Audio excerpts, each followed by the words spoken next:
सुप्रभात बच्चों।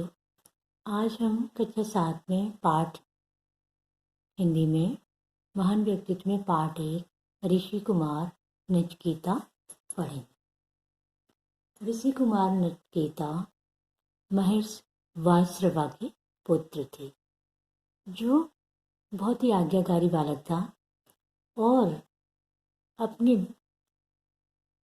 अपने पिता की वचन की रक्षा के लिए यमराज जी के पास जा पहुंचा। उसने 3 दिन भूखे प्यासे रहकर यमराज की प्रतीक्षा की और यमराज जी उससे प्रसन्न हो जाते हैं और उसे 3 वरदान देते हैं। वही कहानी आज हम पढ़ने जा रहे हैं। आश्रम का वातावरण हवन की सुगंध से भरा हुआ था। दूर दूर के ऋषि महात्माओं को यज्ञ में बुलाया गया था। चारों ओर वेद मंत्रोच्चारण की ध्वनि गूंज रही थी। बहुत पुरानी बात है जब हमारे यहाँ वेदों का पठन पाठन होता था। ऋषि आश्रमों में रहकर शिष्यों को वेदों का ज्ञान देते थे। उन दिनों एक महर्षि थे वाजश्रवा। वे महान विद्वान और चरित्रवान थे। नचिकेता उनके पुत्र थे।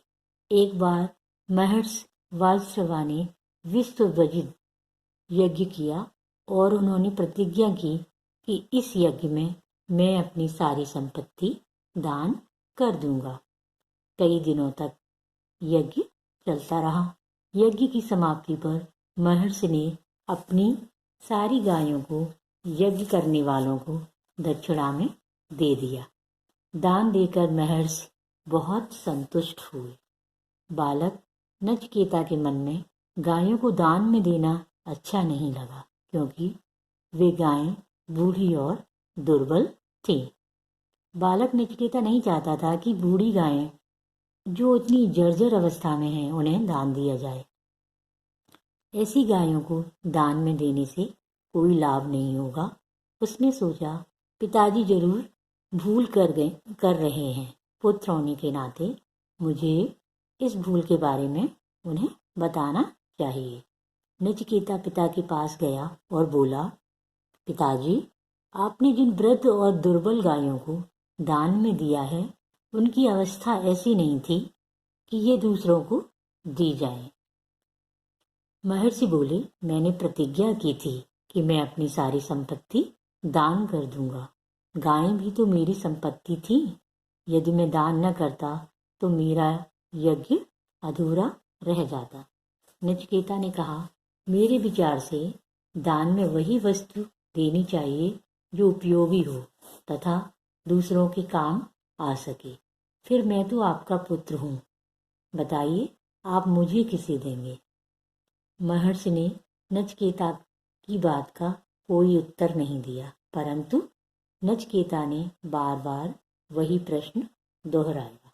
महर्षि को क्रोध आ गया और वे झल्लाकर बोले, जा, मैं तुझे यमराज को देता हूँ। नचिकेता आज्ञाकारी बालक था। उसने निश्चय किया कि मुझे यमराज के पास जाकर अपने पिता के वचन को सत्य करना है। यदि मैं ऐसा नहीं करूँगा तो भविष्य में मेरे पिताजी का सम्मान नहीं होगा। नचिकेता ने अपने पिता से कहा, मैं यमराज के पास जा रहा हूँ, अनुमति दीजिए। महर्षि असमंजस में पड़ गए।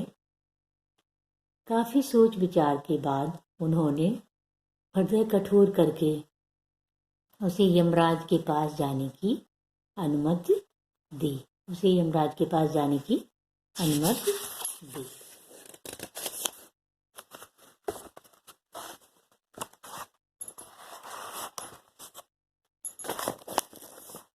नचिकेता यमलोक पहुंच गया, परंतु यमराज वहां नहीं थे।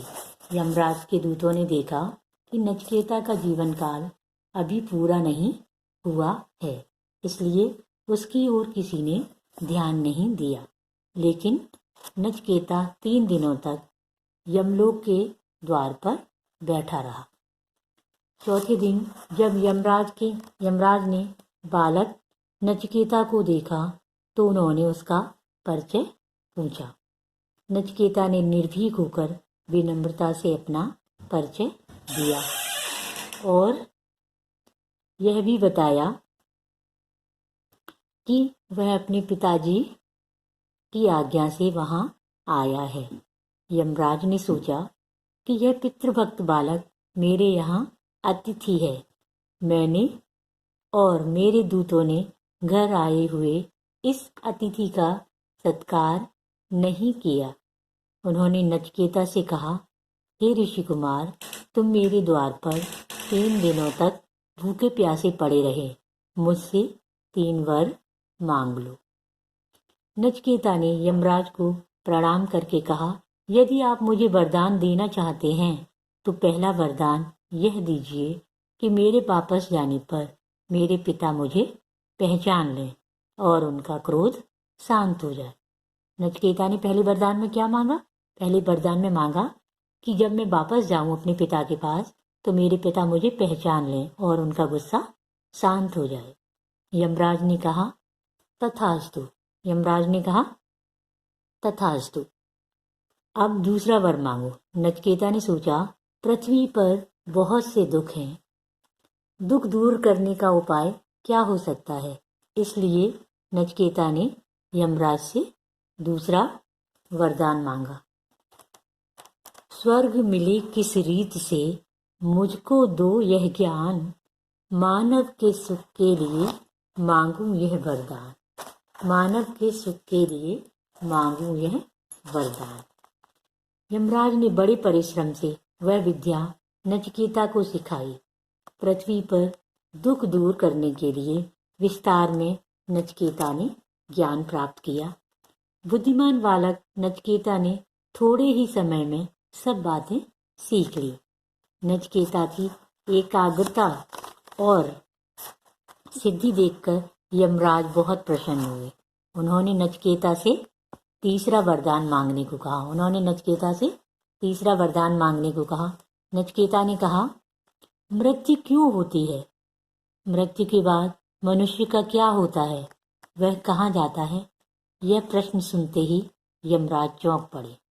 उन्होंने कहा, संसार की जो चाहो वस्तु मांग लो, परंतु यह प्रश्न मत पूछो। किंतु नचिकेता ने कहा, आपने वरदान देने के लिए कहा, अतः आप मुझे इस रहस्य को अवश्य बताएं। उसने अपने तीसरे वरदान में क्या मांगा कि मृत्यु क्यों होती है, मृत्यु के बाद मनुष्य का क्या होता है और वह कहाँ जाता है। नचिकेता ने कहा, आपने वरदान देने के लिए कहा, अतः आप मुझे इस रहस्य को अवश्य बताएं। नचिकेता की दृढ़ता और लगन को देखकर यमराज को झुकना पड़ा। उन्होंने नचिकेता को बताया कि मृत्यु क्या है, उसका असली रूप क्या है। यह विषय कठिन है, इसलिए यहाँ पर समझाया नहीं जा सकता, किंतु इतना कहा जा सकता है कि जिसने पाप नहीं किया, दूसरों को पीड़ा नहीं पहुंचाई, जो सच्चाई की राह पर चला, उसे मृत्यु की पीड़ा नहीं होती है।